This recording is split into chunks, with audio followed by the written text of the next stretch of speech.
여러분, 묻고 싶습니다. 은퇴할 때 통장에 현금 5억 원이 꽂혀 있다면 여러분은 남은 인생이 평탄할 거라고 확신하시나요? 아마 대부분은 그 정도면 충분하지. 서울도 아니고 지방에서 무슨 걱정이냐라고 말씀하실 겁니다. 저도 그랬습니다. 광주 양동시장 귀퉁이에서 30년 넘게 연탄불 앞에 서서 고기를 구우며 제 목표는 오직 하나였습니다. 내 새끼들 배 안 고프게 하고 우리 부부 늙어서 남한테 손 안 벌릴 돈만 모으자. 그렇게 무릎 연골 다 달아가며 모은 현금 5억 원. 그리고 광주 남구 박림동에 있는 오래된 아파트 한 채. 이 정도면 남부럽지 않은 노후라고 자부했습니다. 그런데 말입니다. 그 평화가 깨지는 데는 1년도 채 걸리지 않았습니다. 현금 5억 원이 제 인생의 든든한 방패가 될 줄 알았는데 오히려 제 목을 조르는 밧줄이 될 줄은 꿈에도 몰랐습니다. 과연 저는 그 돈을 지켜내고 평온한 노후를 되찾았을까요? 아니면 30년 피땀 눈물이 서린 그 돈을 전부 잃고 길바닥으로 나앉게 되었을까요? 그날은 유난히도 바람이 차가운 11월의 어느 목요일 밤이었습니다. 밤 11시가 다 된 시간, 광주 남구 박림동의 낡은 아파트 단지는 정막만 흐르고 있었죠. 아내와 저는 거실 불을 끄고 막 잠자리에 들려던 참이었습니다. 그런데 갑자기 정적을 깨는 소리가 들렸습니다. 삐빅, 삐비비빅, 우리 집 현관문 도어락 번호 누르는 소리였습니다. 이 시간에 올 사람이 없는데 순간 가슴이 철렁하더군요. 도둑인가 싶어 야구 방망이라도 찾아야 하나 망설이던 찰나 문이 벌컥 열렸습니다. 거기엔 제 딸아이가 서 있었습니다. 헝클어진 머리에 화장은 다 번져 있고 한 손엔 커다란 이민 가방을, 다른 한 손엔 7살 난 손주 녀석의 손을 꼭 쥔 채였습니다. 아빠. 딸아이의 목소리는 떨리고 있었습니다. 그 옆에 선 손주는 잠이 덜 깨서 눈을 비비며 제 바짓가랑이를 붙잡더군요. 아내는 혼비백산에서 뛰어나와 딸을 붙잡고 물었습니다. 너 이게 무슨 일이냐? 이 시간에 연락도 없이 애까지 데리고. 사위는 어디 있고? 딸아이는 대답 대신 굵은 눈물을 뚝뚝 흘리더니 이내 바닥에 주저앉아 통곡을 하기 시작했습니다. 나 이혼했어. 이제 갈 데가 없어, 아빠. 당분간만 여기서 살게 해주면 안 돼? 그 말을 듣는 순간 머릿속이 하얘지더군요. 가슴 한구석에서 우지끈하고 뭔가가 무너져 내리는 기분이었습니다. 평생 자식 뒷바라지 다 끝냈다고 생각했는데 이제 겨우 한숨 돌리나 싶었는데 그건 제 착각이었습니다. 문제는 여기서 끝이 아니었습니다. 딸아이가 들고 온 건 이혼 소식만이 아니었거든요. 그날 밤 우리 집 거실에 놓인 커다란 이민 가방은 앞으로 우리 부부가 겪게 될 거대한 폭풍의 예고편에 불과했습니다. 여러분은 이런 상황에서 어떻게 하시겠습니까? 매몰차게 자식을 내쫓으시겠습니까? 아니면 하나뿐인 핏줄이라며 다시 품어주시겠습니까? 하지만 기억하세요. 부모의 자식 사랑이 때로는 가장 잔혹한 대출 증서가 되어 돌아온다는 사실을요. 30년 장사로 모은 5억 원이라는 돈이 어떻게 모래성처럼 허무하게 무너져 내렸는지 지금부터 그 뼈아픈 이야기를 시작해보려 합니다. 이 이야기는 단순히 돈을 잃은 노인의 한탄이 아닙니다. 여러분이 지금 쥐고 있는 그 노후 자금을 지키기 위해 그리고 누구나 겪을 수 있는 자식이라는 리스크를 어떻게 관리해야 하는지에 대한 처절한 기록입니다. 끝까지 들어보시면 여러분은 제가 저지른 치명적인 실수를 반복하지 않으실 겁니다. 특히 국가에서 주는 지원금이나 복지 혜택만 믿고 있다가 저처럼 낀 세대가 되어 건보료 폭탄만 맞게 되는 비극은 피하셔야 하니까요. 자, 그럼 30년 연탄불 인생 김철수가 어떻게 노후의 벼랑 끝까지 내몰리게 되었는지 그 구체적인 과정을 하나씩 말씀드리겠습니다. 광주 양동시장 복개상가 인근 좁은 골목길을 기억하시나요? 그곳에서 저는 30년 넘게 연탄불 앞에 서 있었습니다. 남들은 낭만이라 말하는 연탄 연기가 저한테는 매일같이 들이마셔야 하는 지독한 삶의 냄새였죠. 새벽 5시면 어김없이 눈을 떴습니다. 아직 서리도 가시지 않은 그 차가운 새벽 공기를 뚫고 시장통으로 나갔어요. 밤새 꺼지지 않게 갈아놓은 연탄불이 벌겋게 살아있는 걸 확인해야 마음이 놓였거든요. 석쇠에 돼지 전지를 올리고 양념을 발라 구워내면 그 매캐한 연기가 온몸을 휘감았습니다. 옷이며 머리카락이며 연탄 냄새가 배지 않은 곳이 없었죠. 심지어는 땀구멍 속까지 그 검은 냄새가 파고든 것 같았습니다. 가끔 손님들이 철수 씨, 고기가 참 맛있네 하고 칭찬해주면 그게 힘이 됐습니다. 하지만 퇴근길에 버스를 타면 사람들이 제 옆자리엔 잘 안 앉으려 하더군요. 그 지독한 고기 냄새와 연탄 냄새가 났을 테니까요.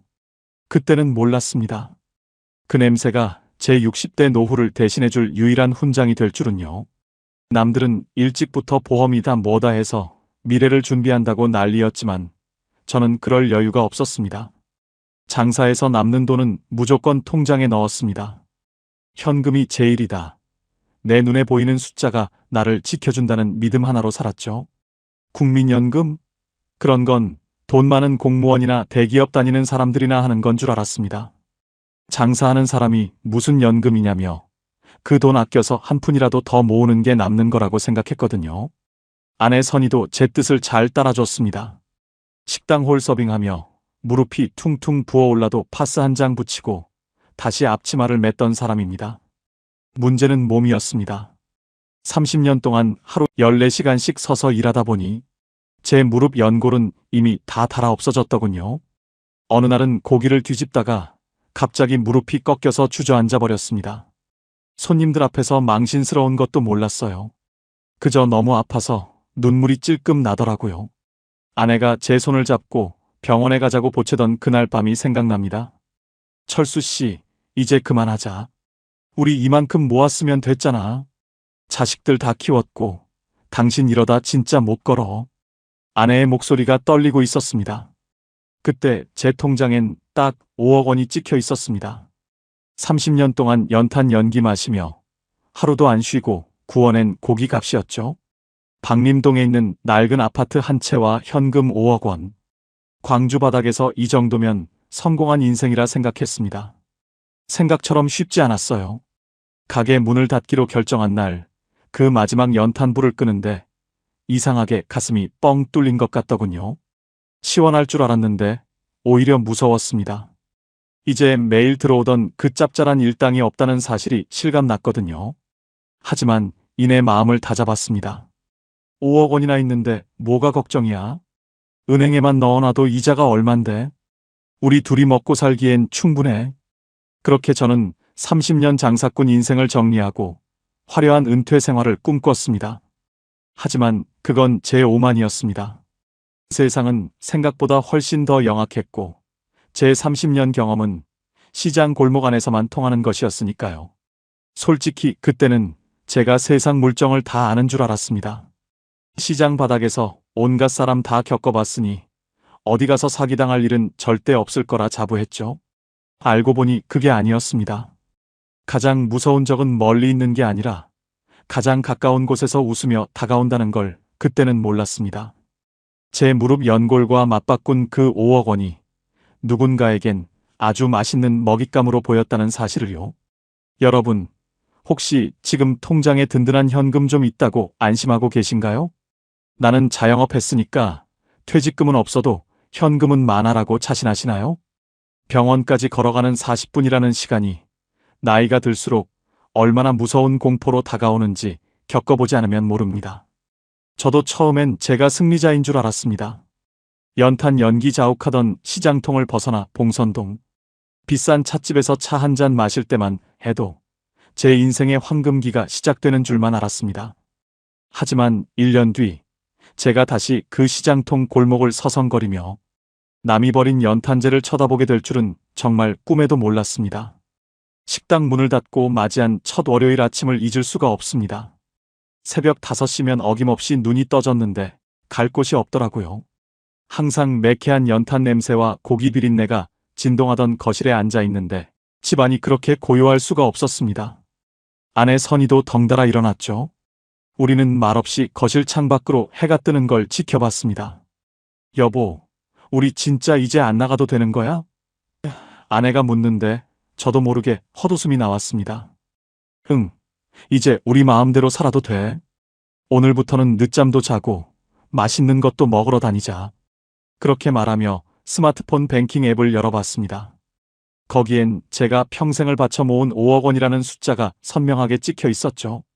그 숫자를 보고 있으면 세상에 무서울 게 하나도 없었습니다. 광주 시내 웬만한 아파트 전셋값이 2, 3억 하던 시절이었으니 현금 5억 원이면 평생 쓰고도 남을 것 같았거든요. 이게 제 인생의 가장 큰 착각이자 비극의 시작이었다는 걸 그때는 왜 몰랐을까요?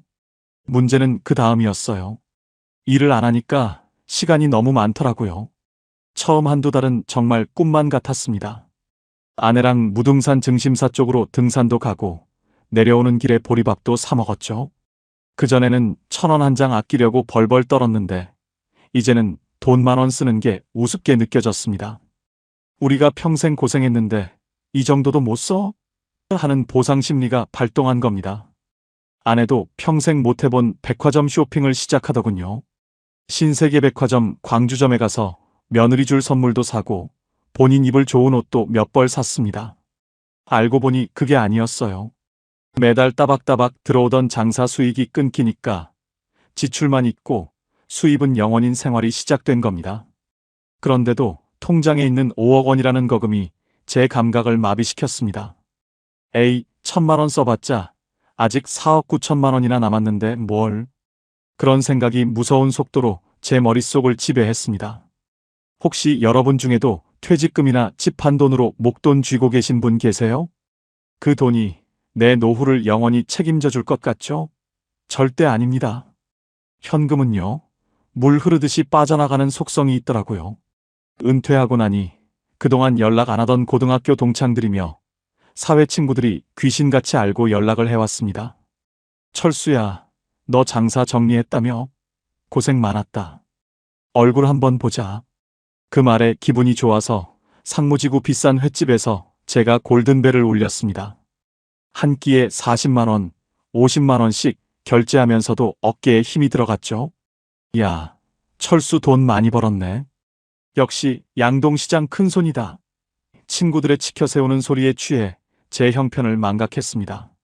사실 저는 국민연금도 고작 32만 원밖에 안 나오고 아내는 보험 하나 제대로 들어놓은 게 없었는데 말입니다. 예상과 완전히 달랐습니다. 돈을 쓰기 시작하니 세상이 저를 대하는 태도가 달라지더군요. 대접받는 기분에 취해 주말마다 친구 부부들과 골프도 치러 다니고 좋다는 보양식은 다 찾아 먹었습니다. 은퇴하고 6개월 만에 제 통장에서 3천만 원이 사라졌습니다.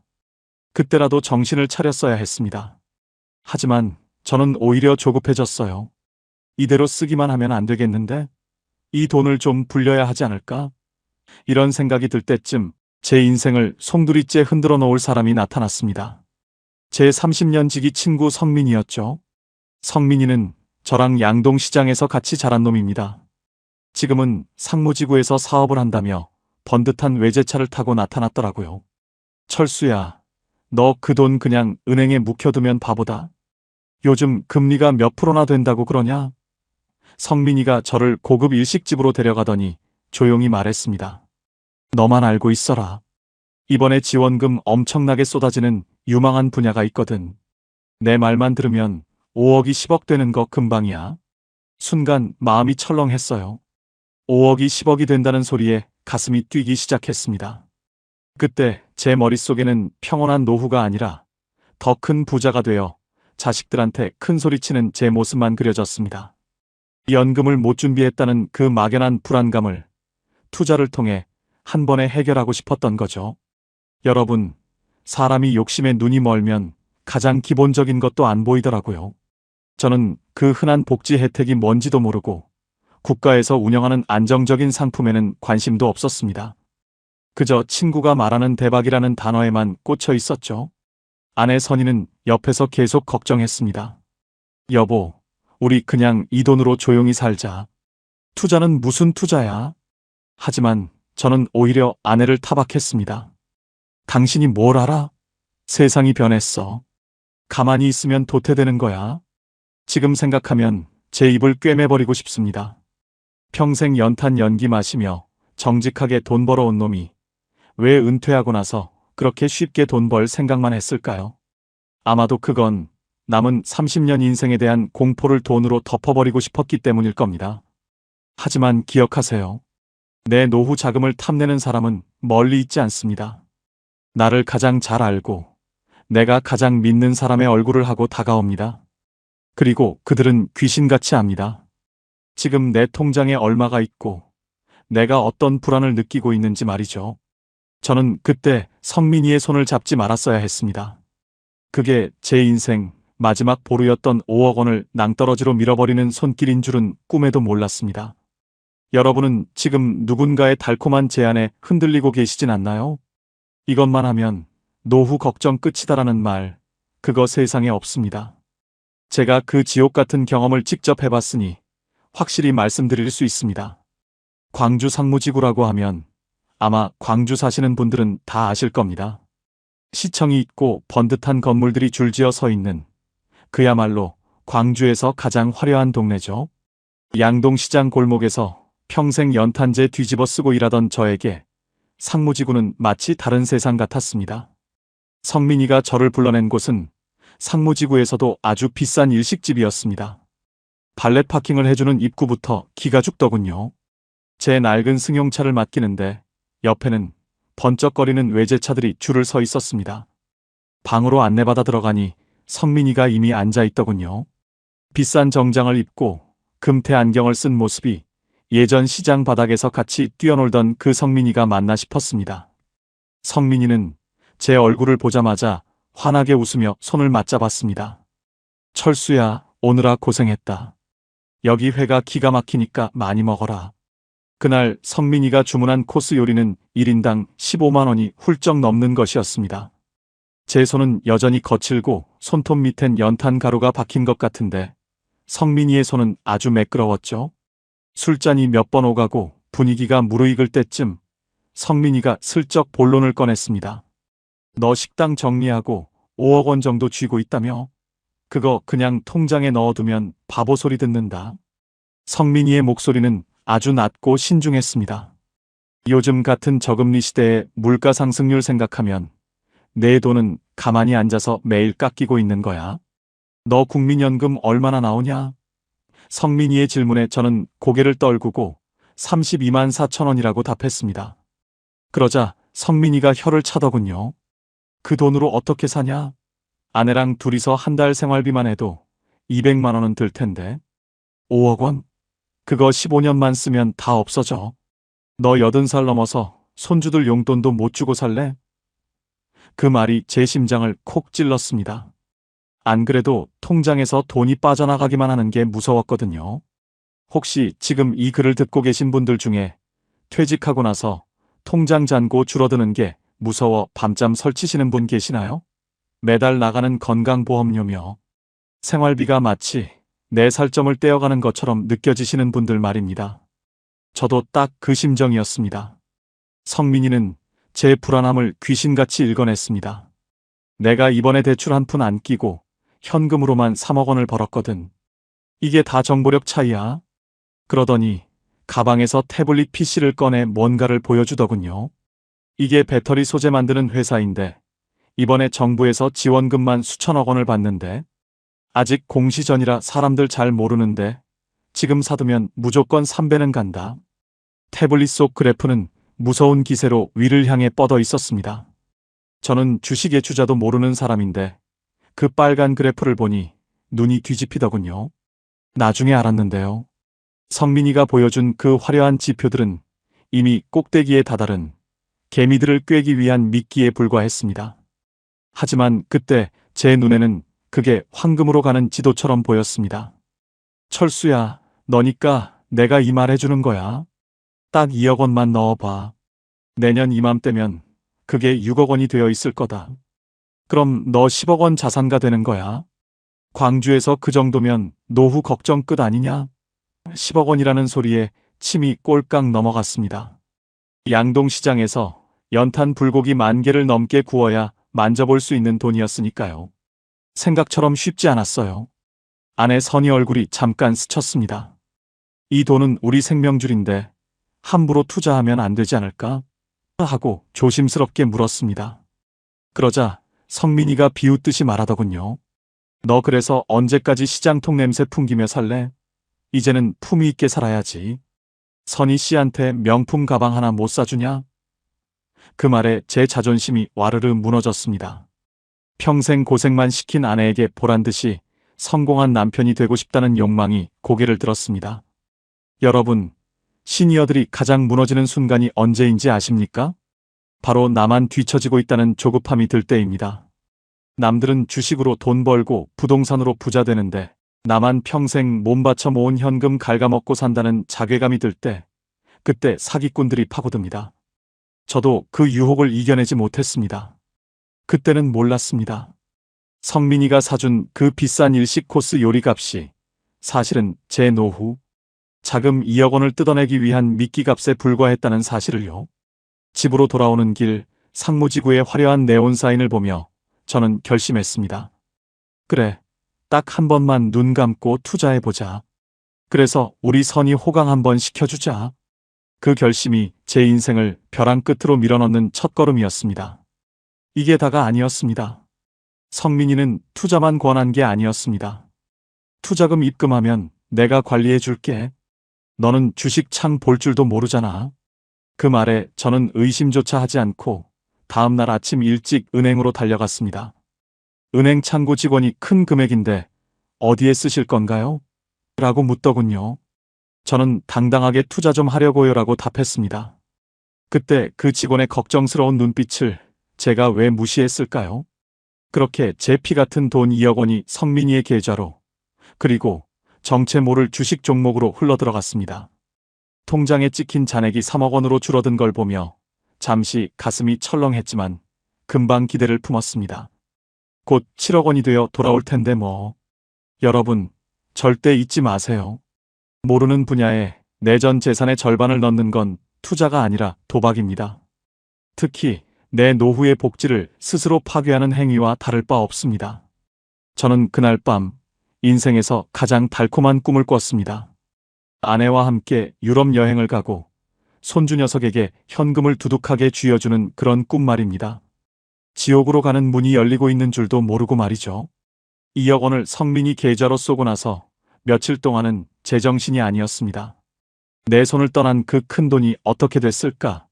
혹시 성민이가 딴맘 먹은 건 아닐까 싶어 밤잠을 설쳤죠. 그런데 닷새쯤 지났을까요? 성민이한테서 연락이 왔습니다. 철수야, 내가 보낸 링크 눌러서 내 계좌 한번 확인해봐라. 깜짝 놀랄 거다. 손가락을 벌벌 떨며 성민이가 보내준 화면을 눌렀습니다. 세상에 파란색은 하나도 없고 온통 시뻘건 숫자뿐이더군요. 제가 넣은 2억 원이 며칠 사이에 2억 2천만 원이 되어 있었습니다. 30년 동안 연탄불 앞에서 땀 흘려야 벌 수 있는 2천만 원이라는 돈이 가만히 앉아 있었는데 단 며칠 만에 생겨난 겁니다. 그 숫자를 보는데 온몸에 소름이 돋으면서 심장이 터질 듯이 뛰더라고요. 아, 이게 진짜 돈 버는 세상이구나. 나는 그동안 바보처럼 연기나 마시고 살았구나. 그런 생각이 머릿속을 꽉 채웠습니다. 그때부터 제 일상은 완전히 바뀌었습니다. 새벽 5시에 눈을 뜨면 이제 시장으로 가는 게 아니라 스마트폰부터 집어들었습니다. 아직 장도 안 열렸는데 숫자가 변하기만을 기다리며 화면을 닫고 또 닫았죠. 9시 정각 숫자가 요동치기 시작하면 제 혈압도 같이 오르내렸습니다. 생각처럼 쉽지 않았어요. 주식이라는 게 오를 때가 있으면 내릴 때도 있는 건데 저는 그 파란 숫자를 견딜 수가 없더라고요. 잠깐이라도 1, 2% 떨어지면 성민이한테 바로 전화를 걸었습니다. 성민아, 이거 내려가는데 어떡하냐? 빼야 하는 거 아니야? 그럴 때마다 성민이는 여유로운 목소리로 저를 다독였습니다. 철수야, 촌스럽게 왜 그러냐? 이건 대출받아서 들어오는 큰 손들이 일부러 흔드는 거야. 개미들 털어내려고 그러는 거니까 꽉 쥐고 있어. 곧 큰 거 한 방 터진다. 그 말을 믿었습니다. 아니, 믿고 싶었습니다. 이미 저는 그 시뻘건 숫자가 주는 도파민에 중독되어 있었거든요. 나중에 알았는데요. 그 무렵 제가 투자한 배터리 종목은 이른바 작전주였다는 소문이 파다했습니다. 하지만 시장 바닥에서만 구른 제가 뭘 알았겠습니까? 그저 성민이가 보여주는 그래프가 세상의 전부인 줄 알았죠. 수익금이 4천만 원을 넘어서자 저는 제 자신이 무슨 투자의 귀재라도 된 양 어깨에 힘을 주었습니다. 아내 선희에게도 이 사실을 알렸습니다. 처음엔 무섭다, 당장 빼라며 펄펄 뛰던 아내도 제가 늘어난 숫자를 보여주자 눈이 휘둥그레지더군요. 여보, 이게 정말이야? 며칠 만에 이렇게 벌었다고? 그 표정을 보니 기분이 최고조에 달했습니다. 그래, 임마. 당신 남편 김철수야. 양동시장 연탄 불고기가 그냥 불고기인 줄 알아? 내가 다 앞을 내다보고 투자한 거야. 저는 그 길로 아내를 데리고 광주 신세계백화점으로 향했습니다. 평생 시장 바닥에서 10,000원짜리 티셔츠 하나 사 입는 것도 아까워하던 아내였습니다. 백화점 1층 명품관 앞에 줄을 서 있는데 예전 같으면 미쳤냐며 제 팔을 끌어당겼을 아내가 가만히 있더라고요. 루이비통 매장에 들어가서 가장 화려한 가방 하나를 골라 아내 어깨에 메어줬습니다. 이거 주세요. 일시불로. 300만 원이 넘는 금액을 긁는데 손 하나 안 떨리더군요. 어차피 주식으로 번 공돈이라는 생각이 드니까 돈 무서운 줄을 모르게 된 겁니다. 백화점을 나와서는 봉선동에 있는 비싼 한우 식당으로 갔습니다. 우리 식당에서도 고기를 팔았지만 거기서 먹는 고기는 차원이 다르더군요. 아내와 함께 꽃등심을 구워 먹으며 저는 호언장담했습니다. 선희야, 우리 이제 고생 끝났다. 내년엔 이 아파트 팔고 저기 상무지구 신축 아파트로 이사 가자. 거기 가면 복지시설도 잘 되어 있고 사우나도 공짜라더라. 아내는 가방을 꼭 껴안은 채 행복한 미소를 지었습니다. 그 미소를 지켜주기 위해서라도 제가 선택한 이 길이 맞다고 스스로를 속였습니다. 알고 보니 그게 아니었어요. 그 행복은 아주 정교하게 짜인 연극의 한 장면 같았습니다. 수익금이 5천만 원을 찍던 날, 저는 친구 성민이에게 전화를 걸어 고맙다고 상무지구에서 제일 비싼 술집에서 한잔하자고 했습니다. 성민이는 술 기운에 저에게 또 다른 제안을 하더군요. 철수야, 2억 원으로 5천 벌었지? 만약 5억 원 다 넣었으면 벌써 1억 2천 넘게 벌었을 거다. 너 남은 3억 원은 뭐 할래? 그냥 은행에 썩힐 거야? 그 순간 머릿속이 번쩍했습니다. 맞다. 왜 그 생각을 못했지? 어차피 오를 거라면 다 넣는 게 이득이잖아. 하지만 차마 남은 3억 원을 다 넣겠다는 말은 안 나왔습니다. 그건 우리 부부의 진짜 마지막 생명줄이었거든요. 국민연금 32만 원 나오는 거 말고는 아무것도 없는 우리에게 그 3억 원은 병원비이자 손주 녀석 대학 등록금이었습니다. 문제는 여기서 끝이 아니었습니다. 욕심이라는 게 한번 고개를 들면 멈출 줄을 모릅니다. 집으로 돌아오는 택시 안에서 저는 계속 계산기를 두드리고 있었습니다. 3억 원을 더 넣으면 한 달 뒤엔 얼마가 될까? 그럼 10억 원이 되겠지? 그럼 지원금 같은 거 안 받아도 떵떵거리고 살 수 있겠지? 여러분, 은퇴 후에 가장 조심해야 할 게 바로 이 자신감입니다. 평생 고생해서 돈을 모아본 사람들은 자기가 돈을 다룰 줄 안다고 착각합니다. 하지만 노동으로 버는 돈과 투자로 버는 돈은 완전히 다른 생물이라는 걸 저는 몰랐습니다. 그날 밤 아내는 명품 가방을 머리맡에 두고 잠이 들었습니다. 저는 거실에 혼자 앉아 주식 카페를 뒤지며 장밋빛 미래를 설계했죠. 내일 아침 장이 열리면 남은 돈 중에서 1억 원만 더 넣어보자. 딱 1억 원만 더. 그런 위험한 생각을 하면서 말입니다. 혹시 지금 주식 계좌에 빨간 불 들어와서 내 인생 이제 폈다고 생각하시는 분 계십니까? 그 수익금, 내 통장에 꽂히기 전까지는 내 돈 아닙니다. 그건 그저 화면 속의 숫자일 뿐이고 언제든지 신기루처럼 사라질 수 있는 허상이라는 걸 저는 나락으로 떨어지기 직전까지도 깨닫지 못했습니다. 당시 제 눈에는 모든 게 희망적으로만 보였습니다. 무릎 통증도 사라진 것 같고 세상 모든 사람이 저를 우러러보는 것 같았죠. 연탄 연기 자욱하던 양동시장의 김씨가 아니라 상무지구의 자산가 김철수 회장이 된 기분이었습니다. 하지만 여러분, 하늘이 무너지기 전에는 항상 가장 평온하고 눈부신 햇살이 비친다는 사실을 잊지 마세요. 제 인생에서 가장 화려했던 그 일주일이 제 노후를 통째로 태워버릴 불꽃놀이의 시작이었다는 걸 알았다면 저는 과연 어떤 선택을 했을까요? 여러분, 사람이 참 간사합니다. 통장에 찍힌 숫자가 내 30년 노동의 가치를 넘어서는 순간 세상이 우스워 보이더라고요. 수익금이 어느덧 8천만 원을 넘어 1억 원 근처까지 가니 저는 제가 이제 그들만의 세상에 입성했다고 믿었습니다. 아내 선희는 루이비통 가방을 장식장에 고이 모셔두고는 매일 아침 먼지를 닦았습니다. 그 모습을 보는데 가슴 한구석이 웅장해지더군요. 여보, 그 가방 들고 무등산 밑에 가서 보리밥 먹지 말고 저기 상무지구 가서 스테이크 썰자.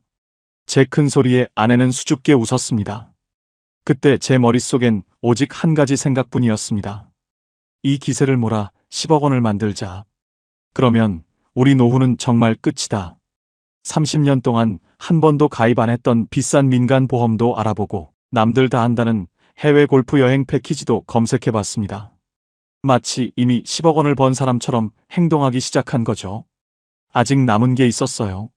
제 통장엔 여전히 3억 원의 현금이 남아 있었습니다. 성민이가 준 정보로 번 돈이 1억 원인데 만약 이 3억 원을 더 넣었다면 어땠을까 하는 계산이 머릿속을 떠나지 않았습니다. 자다가도 벌떡 일어났습니다. 지금이 기회인데 이 기회를 놓치면 평생 후회할 것 같다는 공포가 저를 덮쳤습니다. 결국 저는 성민이에게 다시 전화를 걸었습니다. 성민아, 나 남은 돈 중에서 1억 원만 더 넣어보련다. 괜찮겠지? 성민이는 기다렸다는 듯이 대답하더군요. 철수야, 탁월한 선택이다. 지금 정부 지원금 확정 기사 나오기 직전이야. 지금 넣는 게 마지막 버스 타는 거다. 그날 오후, 저는 박림동 아파트 앞 은행으로 달려갔습니다. 평소 같으면 대출 상담받는 사람들 보며 혀를 찼을 텐데 그날은 제가 세상에서 가장 똑똑한 사람처럼 느껴졌습니다. 1억 원 투자용으로 보낼 겁니다. 은행 직원의 손길이 유난히 느려 보였습니다. 빨리 이 돈을 보내서 숫자를 불려야 하는데 말이죠. 나중에 알았는데요. 제가 1억 원을 더 입금한 그날이 사실은 그 작전주가 최고점을 찍고 세력들이 빠져나가기 시작한 날이었습니다. 하지만 화면 속 숫자는 여전히 시뻘건색이었고 저는 그저 안도감에 취해 있었습니다. 이제 제 총 투자금은 3억 원이 되었고 수익금까지 합치면 화면에는 4억 원에 가까운 숫자가 떠 있었죠. 이제 됐다. 이 돈이면 우리 둘이 죽을 때까지 고기 실컷 먹고 살겠다. 저는 아내를 데리고 상무지구에서 가장 좋은 가구점에 갔습니다. 30년 된 낡은 소파를 버리고 이태리제 가죽 소파를 주문했습니다. 수백만 원이 넘는 가격이었지만 주식 화면에서 하루에 몇백만 원씩 오르내리는 걸 보니 그건 돈처럼 느껴지지도 않더군요. 여러분, 혹시 이런 분 계세요?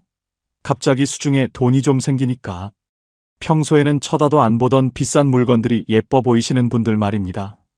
그게 바로 망조의 시작입니다. 내 노동의 가치가 흐릿해지고 숫자의 마법에 걸리는 순간 우리 같은 시니어들은 사냥감이 됩니다. 생각처럼 쉽지 않았어요. 그렇게 완벽한 노후를 확신하며 잠든 밤이었습니다. 아침에 일어났는데 이상하게 가슴이 답답하더군요. 습관적으로 주식 창을 켰는데 어제까지 시뻘겋던 화면이 온통 시퍼런색으로 변해 있었습니다. 마이너스 10%. 순간 제 눈을 의심했습니다. 왜 이러지? 오류인가? 성민이에게 전화를 걸었지만 통화 중이었습니다. 심장이 쿵쾅거리기 시작했습니다. 하지만 이내 스스로를 다독였습니다. 아냐, 성민이가 그랬잖아. 큰 손들이 개미들 털려고 일부러 흔드는 거라고. 이때 버텨야 부자 되는 거야. 그날은 하루 종일 아무것도 못했습니다. 식욕도 없고 아내가 차려준 된장찌개 냄새가 유난히 비리게 느껴지더군요. 결국 저녁 때쯤 성민이와 연락이 닿았습니다. 성민이는 아주 담담하게 말하더군요.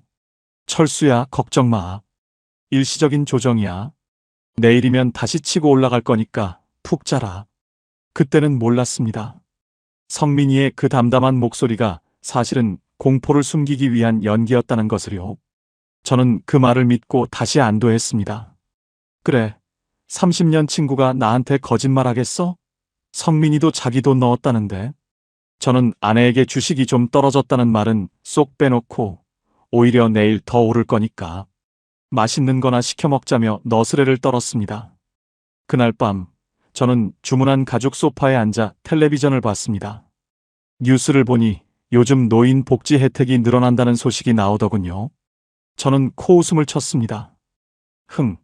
나라에서 주는 푼돈 연금 몇 푼 받아 뭐해? 나처럼 투자를 잘해야지. 정말 오만함이 머리 끝까지 차 있었습니다. 하지만 여러분, 폭풍전야라는 말 아시죠? 그날 밤의 평온함은 제 인생 마지막 평온함이었습니다. 다음 날 아침, 제 인생을 통째로 뒤흔들 청천벽력 같은 소식이 광주 시내를 뒤덮을 줄은 꿈에도 모른 채 저는 그렇게 가짜 안도감 속에 잠이 들었습니다. 이 부분 꼭 기억하세요. 내 눈앞에 보이는 숫자가 아무리 커도 내 손에 현금으로 쥐기 전까지는 결코 내 돈이 아닙니다. 특히 우리처럼 은퇴한 사람들은 한 번 무너지면 다시 일어설 기회가 없습니다. 저는 그 소중한 진리를 명품 가방과 비싼 소파를 사며 잊고 있었던 겁니다. 자, 이제 제가 어떻게 나락으로 떨어지게 되는지 그 참혹한 반전의 시작을 말씀드릴 차례입니다. 준비되셨나요? 인생은 결코 만만치 않다는 걸 저는 그 다음날 뼈저리게 느끼게 됩니다. 평온함은 독이 되어 돌아왔습니다. 어제까지만 해도 이태리제 가죽 소파에 앉아 10억 자산가가 되는 꿈을 꿨는데 그날 아침은 시작부터 공기가 달랐습니다. 유난히도 까마귀 소리가 시끄러웠고 아침 햇살은 눈이 시리도록 차가웠습니다. 오전 9시 정각, 평소처럼 주식창을 켰습니다. 그런데 화면을 보자마자 제 눈을 의심했습니다.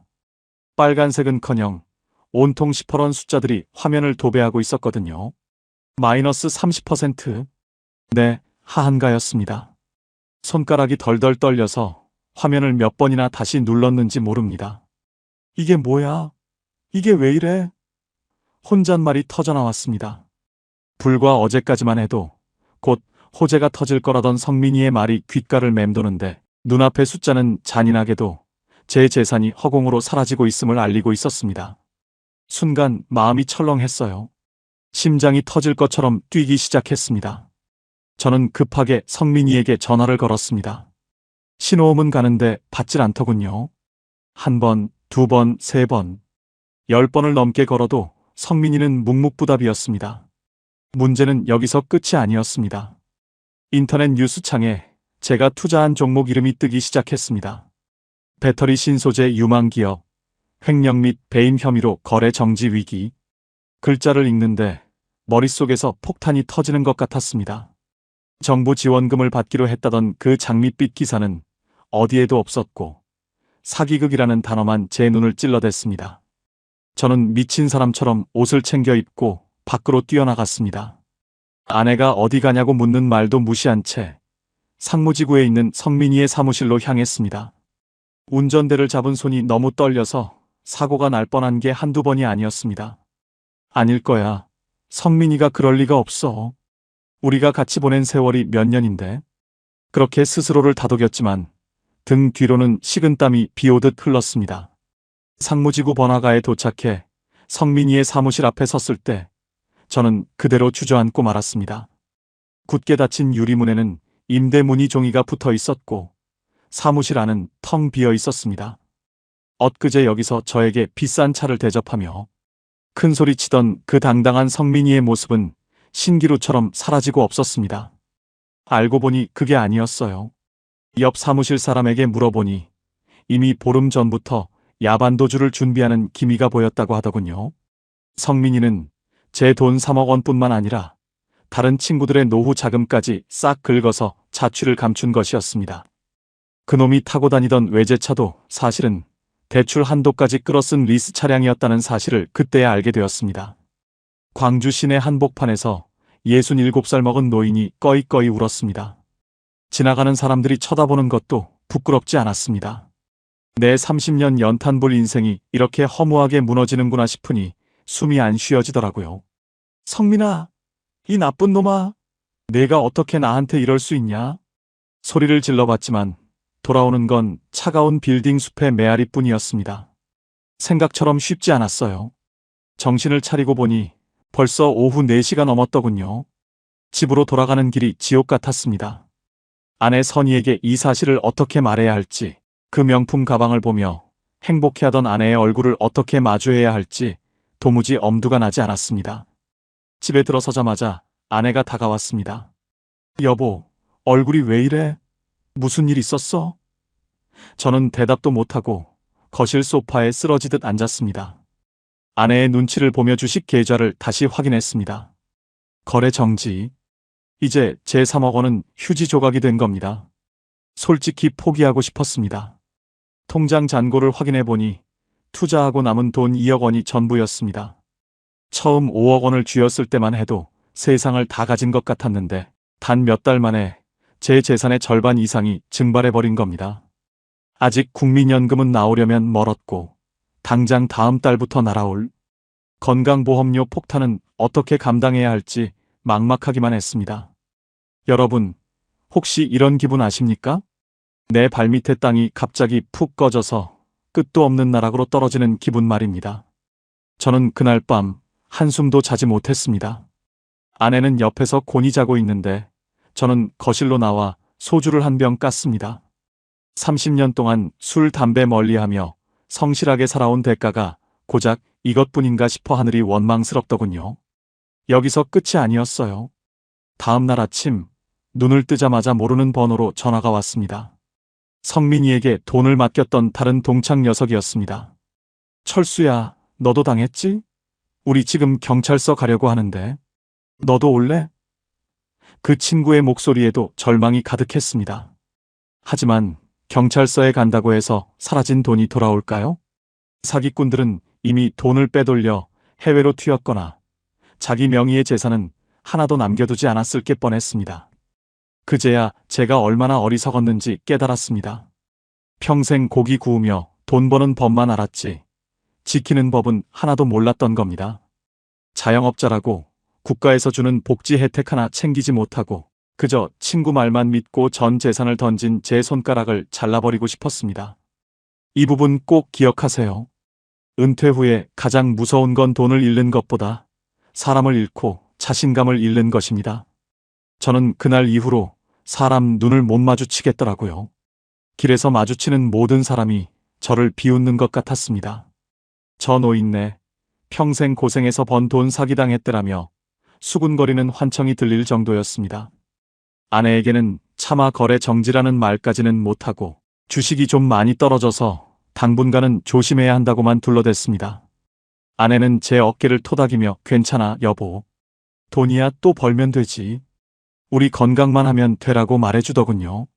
그 말이 제 가슴을 더 후벼 팠습니다. 또 벌다니요.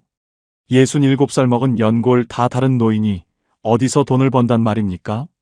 하지만 여러분, 제가 겪은 이 반전은 시작에 불과했습니다. 돈을 잃은 슬픔이 채 가시기도 전에 더 감당하기 힘든 파도가 우리 집 현관문을 두드리고 있었거든요. 자식이라는 이름의 거대한 파도가 말입니다. 300만 원짜리 명품 가방은 어느새 거실 구석에서 먼지만 쌓여가고 있었습니다. 성민이가 사라지고 투자금 3억 원이 휴지 조각이 된 뒤로 우리 집은 거대한 장례식장 같았습니다. 아내 선희는 하루 종일 말 한마디 없었고 저 또한 죄인처럼 고개만 숙이고 살았죠. 수중에 남은 돈은 딱 2억 원. 이게 제 인생의 마지막 보루였습니다. 이 돈만큼은 절대 건드리지 않겠다고 죽을 때까지 이 돈으로 입에 풀칠이라도 하겠다고 매일 밤 다짐했습니다. 그런데 인생은 참으로 얄궂더군요. 돈 잃은 슬픔이 채 가시기도 전에 하나뿐인 딸아이가 찾아온 겁니다. 그날은 비가 부슬부슬 내리는 화요일이었습니다. 딸아이가 광주 북구 전남대학교 근처에서 조그만 카페를 해보겠다고 하더군요. 아빠, 지금 사는 집 보증금 빼서 카페 계약금으로 넣었어. 근데 잔금이 부족해. 이번에 전세 대출도 막혀서 방법이 없어. 딸아이는 제 손을 붙잡고 엉엉 울었습니다. 생각처럼 쉽지 않았어요. 아내 선희는 저를 쳐다보며 눈짓을 보냈습니다. 절대 안 된다는, 저 돈마저 없으면 우리 부부는 길바닥에 나앉는다는 무언의 경고였죠. 하지만 제 머릿속은 복잡했습니다. 이미 3억 원이나 날려버린 못난 아비라는 자책감이 저를 지배하고 있었거든요. 내가 3억만 안 날렸어도 이런 고민 안 했을 텐데. 우리 딸 저렇게 고생 안 시켰을 텐데. 그 미안함이 제 이성을 마비시켰습니다. 얼마나 필요한데?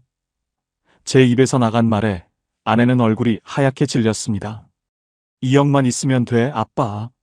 카페 안정되면 매달 이자도 쳐서 갚고, 아빠 엄마 노후는 내가 책임질게. 나 전남대 앞 상권 다 분석했어. 이번에 청년 창업 지원금도 받을 수 있대. 딸아이의 목소리는 간절했습니다. 그 간절함이 제 남은 마지막 방어선을 무너뜨렸습니다. 문제는 여기서 끝이 아니었습니다. 아내와 밤새 대판 싸웠습니다. 여보, 당신 정신 차려. 저 돈은 우리 죽을 때 병원비야. 당신 국민연금 30만 원 나오는 거로 어떻게 살려고 그래? 아내는 울면서 매달렸지만 저는 고집을 꺾지 않았습니다. 자식이 길바닥에 나앉게 생겼는데 부모가 어떻게 돈을 쥐고 있어? 내가 나중에 막노동이라도 할게. 결국 저는 다음 날 아침 남은 2억 원을 딸아이의 계좌로 쐈습니다. 통장에 남은 잔액 0원. 그 숫자를 보는데 이상하게 마음이 편해지더라고요. 이제 다 됐다. 자식이라도 살렸으니 됐다. 그런 바보 같은 안도감이 저를 감쌌습니다. 하지만 여러분, 이게 얼마나 무서운 착각인지 아십니까? 내 노후의 복지를 자식에게 올인하는 순간 부모와 자식 관계는 더 이상 가족이 아니라 채권자와 채무자가 됩니다. 그리고 그 관계는 반드시 비극으로 끝나기 마련이죠. 알고 보니 그게 아니었어요. 딸아이가 차린 카페는 생각만큼 잘 되지 않았습니다. 광주 시내에 카페가 한두 개인가요? 인테리어에만 수천만 원을 쏟아붓고 비싼 임대료 감당하기도 벅차 보였습니다. 게다가 사위 녀석은 카페 일은 돕지도 않고 어디서 주워들었는지 또 주식 투자에 손을 대고 있었습니다. 철수 씨, 우리 딸 괜찮은 거 맞나? 어제 가보니까 얼굴이 반쪽이 됐더라고. 아내의 걱정은 매일 깊어갔습니다. 저도 불안해서 카페에 자주 들렀지만 딸아이는 바쁘다며 저를 내쫓기 일쑤였습니다. 가끔 사위 녀석과 큰 소리로 싸우는 소리가 밖까지 들려올 때면 가슴이 철렁했습니다. 여기서 중요한 게 있어요. 부모가 돈을 주면 자식이 고마워할 것 같죠? 아닙니다. 오히려 그 돈이 자식의 자립심을 갉아먹고 부부 사이를 갈라놓는 불씨가 되더군요. 딸아이는 사위에게 우리 아빠 돈 2억이나 들어갔는데 당신은 뭐 하냐며 타박했고 사위는 자격지심의 밖으로만 돌았습니다. 순간 마음이 철렁했어요. 어느 날 밤 딸아이에게서 전화가 왔습니다. 전화기 너머로 들리는 딸아이의 오열 섞인 목소리에 저는 자리를 박차고 일어났습니다. 아빠, 사위가 카페 보증금까지 다 날렸대. 카드빚도 어마어마해. 나 이제 어떻게 해? 그 말을 듣는데 눈앞이 캄캄해졌습니다. 사위라는 놈이 제 딸 몰래 카페 보증금을 담보로 사채를 쓰고 그걸로 또 투자를 했다가 다 날려버린 겁니다. 제 피 같은 2억 원이 연탄 연기 마시며 30년 동안 모은 그 돈이 이렇게 허무하게 사라지다니요. 저는 그날 밤 광주천 변을 미친 사람처럼 걸었습니다. 내가 무슨 짓을 한 거지? 내가 왜 그랬지? 스스로를 자책하며 가슴을 쳤지만 소용없었습니다. 이미 돈은 사라졌고 제 딸의 가정도 무너지고 있었습니다. 생각처럼 쉽지 않았어요. 딸아이는 결국 이혼 서류를 접수했습니다. 사위는 연락두절이 되었고 카페는 폐업 절차를 밟게 되었습니다. 남은 건 수억 원의 빚과 딸아이의 깊은 상처뿐이었습니다. 여러분, 혹시 이런 상황이라면 어떻게 하시겠습니까?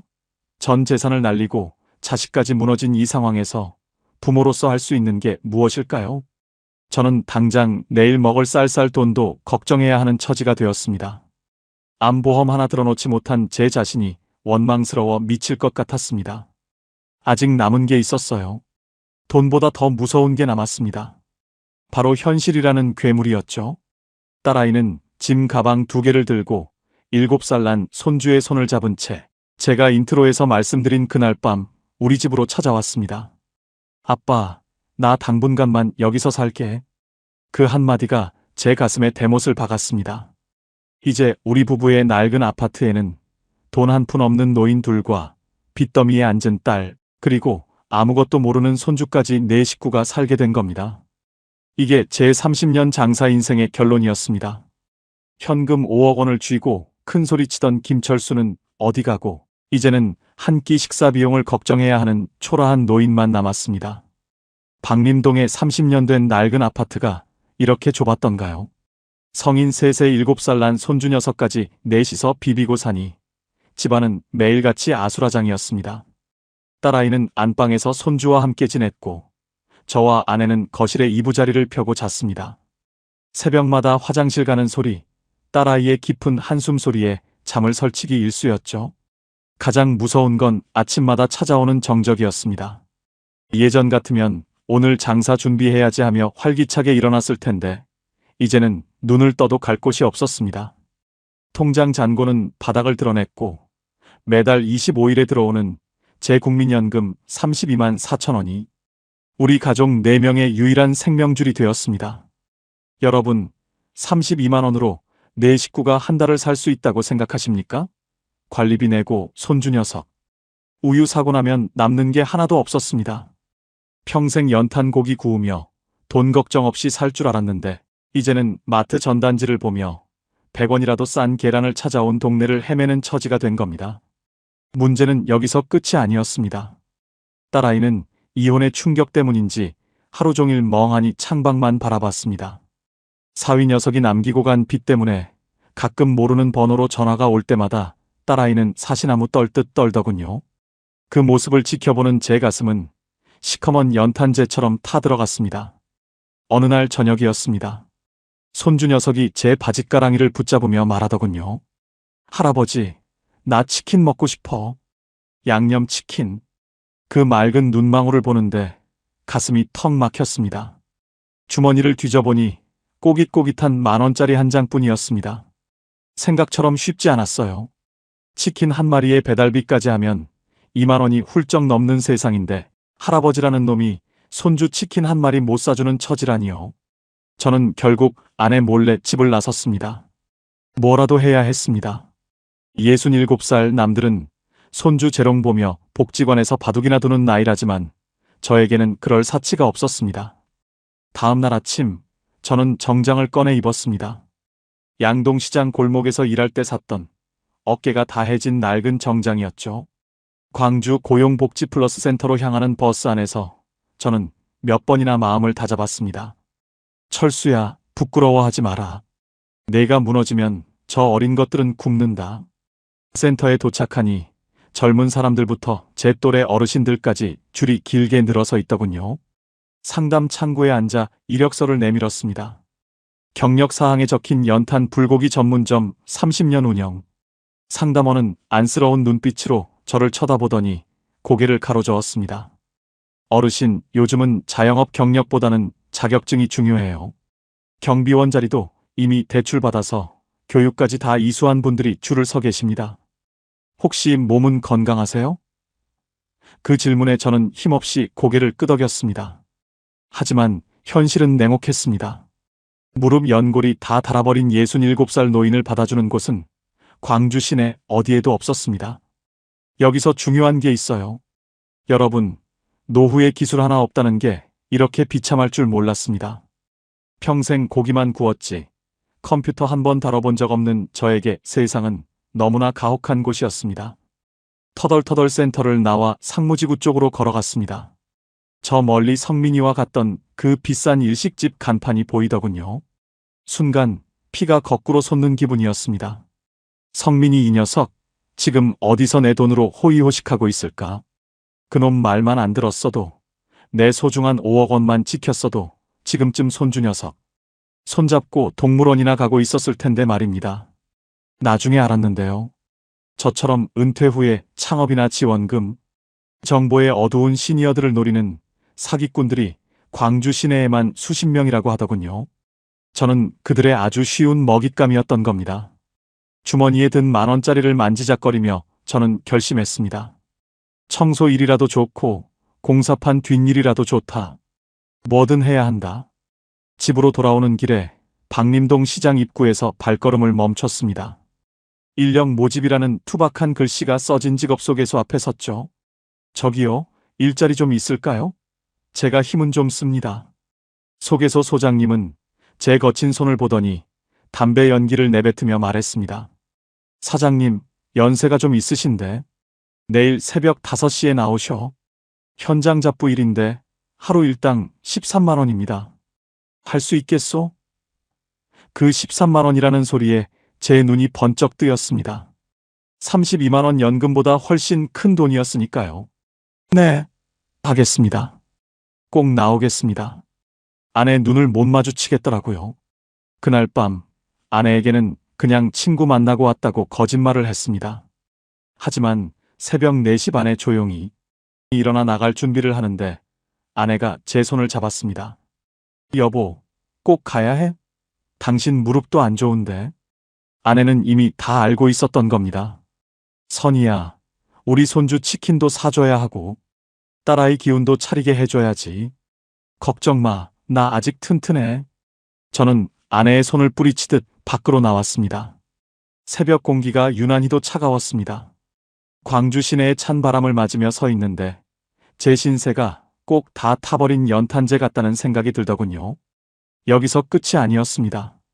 인생의 밑바닥까지 왔다고 생각했는데 현장에 나가보니 그곳은 또 다른 전쟁터였습니다.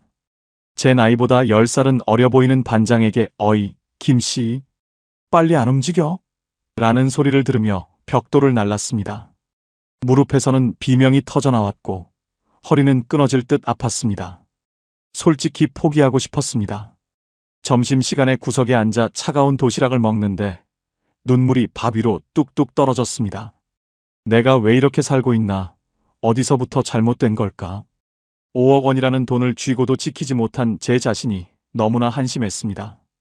여러분, 시니어 여러분, 돈 5억 원이 있으면 행복할 것 같죠? 아닙니다. 그 돈을 어떻게 지키느냐, 그리고 내가 어떤 마음가짐으로 노후를 대하느냐가 억만금보다 중요합니다. 저는 그 처절한 사투를 통해 비로소 깨닫기 시작했습니다. 노후 자금이라는 건 자식에게 주는 것도 아니고 친구에게 맡기는 것도 아닌 오직 나와 내 아내의 생존을 위해 꽁꽁 싸매야 하는 최후의 보루라는 것을요. 그날 퇴근길 제 손에는 땀과 먼지가 섞인 일당 13만 원이 쥐어져 있었습니다. 저는 그 돈으로 양념치킨 2마리와 아내가 좋아하는 꽈배기를 샀습니다. 집으로 돌아가는 발걸음이 무거웠지만 한편으로는 살아있다는 느낌이 들더군요. 하지만 이게 제 노후의 결론은 아니었습니다. 진짜 이야기는 지금부터입니다. 새벽 인력 시장에서 벽돌을 나른 지 딱 석 달째 되던 날이었습니다. 그날도 평소처럼 광주 남구의 어느 공사 현장에서 자재를 옮기고 있었죠. 그런데 갑자기 무릎에서 뚝하는 소리와 함께 세상이 노랗게 변하더라고요. 그대로 바닥에 고꾸라졌습니다. 주변 사람들이 달려와 저를 부축했지만 일어설 수가 없었습니다. 병원에 실려가니 의사 선생님이 혀를 끌끌 차더군요. 어르신, 이 무릎으로 어떻게 일을 하셨어요? 연골이 하나도 없습니다. 당장 수술 안 하면 평생 못 걸어요. 그 말을 듣는데 눈앞이 캄캄했습니다. 수술비는 둘째 치고 당장 오늘 내가 일을 안 하면 우리 식구들 저녁은 어쩌나 하는 생각뿐이었죠. 하지만 제 몸은 이미 한계에 다다라 있었습니다. 예상과 완전히 달랐습니다. 내 몸뚱이 하나 믿고 다시 일어설 수 있을 줄 알았는데 세월은 기다려주지 않더라고요. 그날 저녁 퉁퉁 부은 무릎에 얼음찜질하며 거실에 앉아 있는데 딸아이가 제 앞으로 다가왔습니다. 그동안 죄인처럼 방 안에만 박혀있던 딸아이의 눈이 퉁퉁 부어 있었죠. 아빠, 나 오늘부터 상무지구에 있는 대형마트에서 일하기로 했어. 파트타임인데 성실히 하면 정직원도 시켜준대. 딸아이가 제 손을 꼭 잡으며 말했습니다. 그 말을 듣는데 가슴 한구석이 찡하더라고요. 아빠, 내가 잘못했어. 아빠 평생 고생해서 번 돈 다 날려먹고 이제 내가 아빠랑 엄마 책임질게. 그러니까 제발 무리하지 마. 딸아이의 그 한마디에 지난 몇 달간 쌓였던 응어리가 조금은 녹아내리는 기분이었습니다. 생각처럼 쉽지 않았어요. 딸아이의 월급과 제 국민연금 32만 원만으로는 내 식구 살림이 턱없이 부족했습니다. 사위 녀석이 남기고 간 대출 이자도 매달 꼬박꼬박 빠져나가고 있었거든요. 저는 몸이 조금 나아지자마자 다시 밖으로 나갔습니다. 하지만 이번에는 공사판이 아니라 광주 남구청에 있는 복지 일자리 센터로 향했습니다. 상담원분께 제 사정을 솔직하게 털어놓았습니다. 평생 고기만 구워서 할 줄 아는 게 없는데 무릎까지 고장이 났습니다. 제가 할 수 있는 일이 있을까요? 상담원분은 제 거친 손을 한참 보더니 노인 일자리 사업이라는 것을 추천해 주시더군요. 광주 시내 공영주차장에서 주차 관리하는 일이었는데 하루 3시간 일하고 한 달에 60만 원 정도를 받는 일이었습니다. 예전 장사할 때 벌던 돈에 비하면 푼돈처럼 느껴질 수도 있겠지만 저에게는 그 60만 원이 성민이가 장담하던 10억 원보다 더 소중하게 느껴졌습니다. 알고 보니 그게 아니었어요. 은퇴 후의 삶은 큰 돈을 버는 게 중요한 게 아니라 매달 고정적으로 들어오는 현금 흐름을 만드는 게 핵심이었습니다. 저는 이제 매달 제 연금 32만 4천 원에 주차관리 일당 60만 원, 그리고 아내가 동네 어린이집에서 보조교사로 일하며 벌어오는 30만 원을 합쳐서 살고 있습니다. 여기에 딸아이가 마트에서 벌어오는 월급까지 더하니 비로소 우리 가족이 숨을 쉴 수 있게 되었습니다. 5억 원이라는 큰 돈은 사라졌지만 우리 가족은 그 어느 때보다 끈끈해졌습니다. 저녁마다 박림동 아파트 작은 거실에 모여 앉아 된장찌개 하나 넣고 밥을 먹는데 그게 그렇게 맛있을 수가 없더라고요. 가끔 상무지구 쪽으로 주차 지원 나갈 때면 예전 생각이 납니다. 성민이와 함께 갔던 그 비싼 일식집, 내가 아내에게 사줬던 명품 가방. 이제 그 가방은 중고 마켓에 팔아 손주 녀석 보험료로 쓰고 있지만 전혀 아깝지 않습니다. 허영심이라는 껍데기를 벗고 나니 진짜 소중한 게 뭔지 보이더군요. 여러분, 혹시 통장에 든든한 잔고 보며 흐뭇해하고 계신가요? 그 돈, 언제든 사라질 수 있는 신기루입니다. 하지만 내가 매달 조금이라도 내 힘으로 벌 수 있는 노동의 가치와 가족과의 신뢰는 누구도 뺏어갈 수 없습니다. 막상 해보니까요.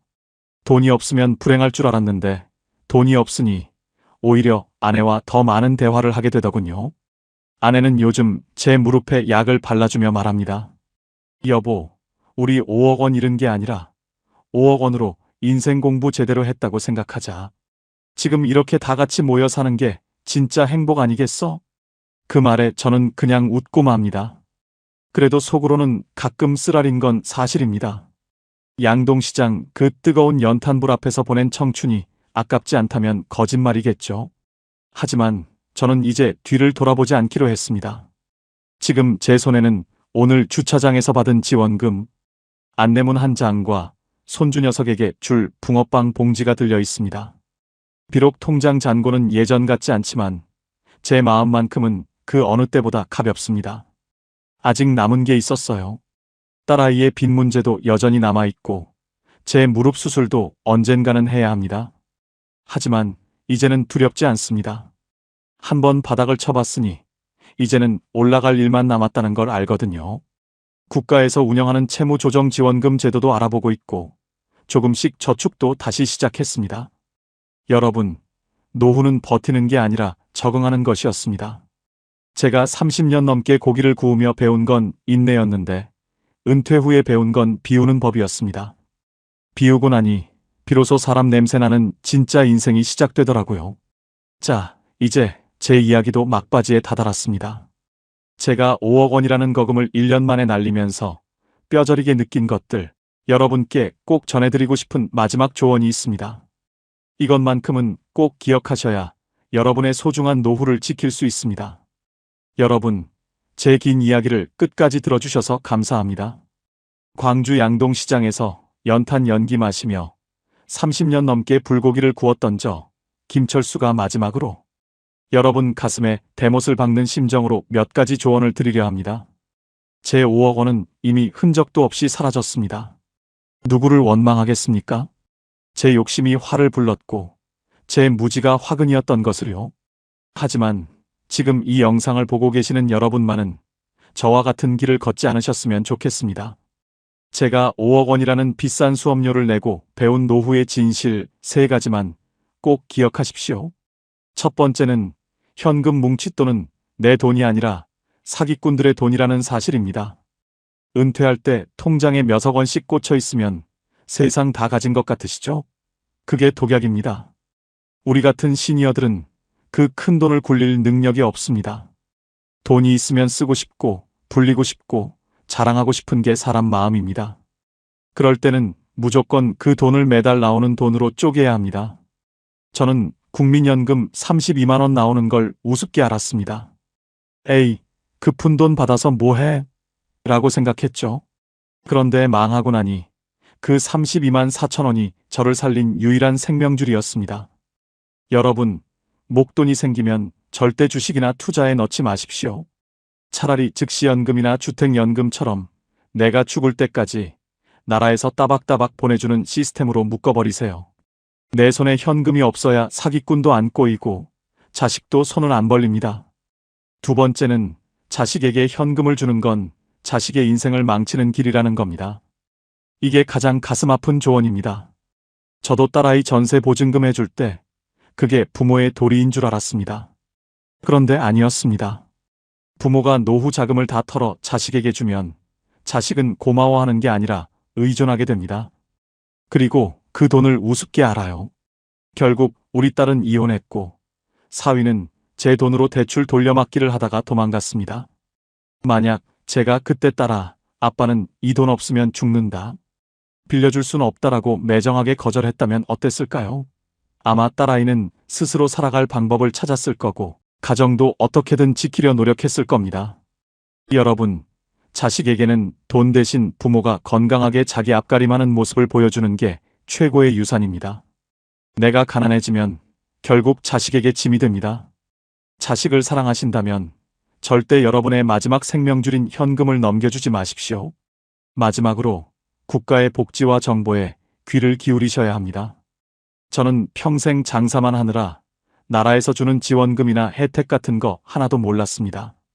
건강보험료가 왜 그렇게 나오는지, 내가 받을 수 있는 노인 일자리가 뭐가 있는지 전혀 몰랐죠.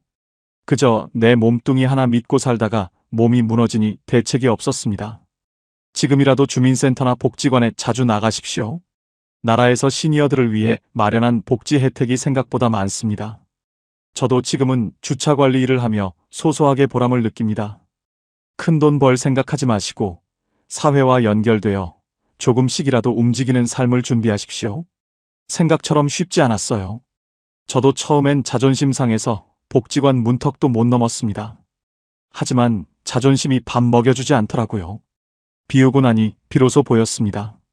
내가 얼마나 오만했는지, 내가 얼마나 무지했는지 말입니다. 이 부분 꼭 기억하세요. 인생의 후반전은 공격이 아니라 수비입니다. 돈을 벌려 하지 마시고 가진 것을 지키는 데 집중하십시오. 친구의 달콤한 제안, 자식의 간절한 눈물, 그 뒤에 숨겨진 현실의 칼날을 보셔야 합니다. 오늘 제 처절한 실패담을 들어주셔서 정말 고맙습니다. 광주 박림동의 낡은 아파트에서 저는 이제야 진짜 행복이 뭔지 아주 조금 알 것 같습니다.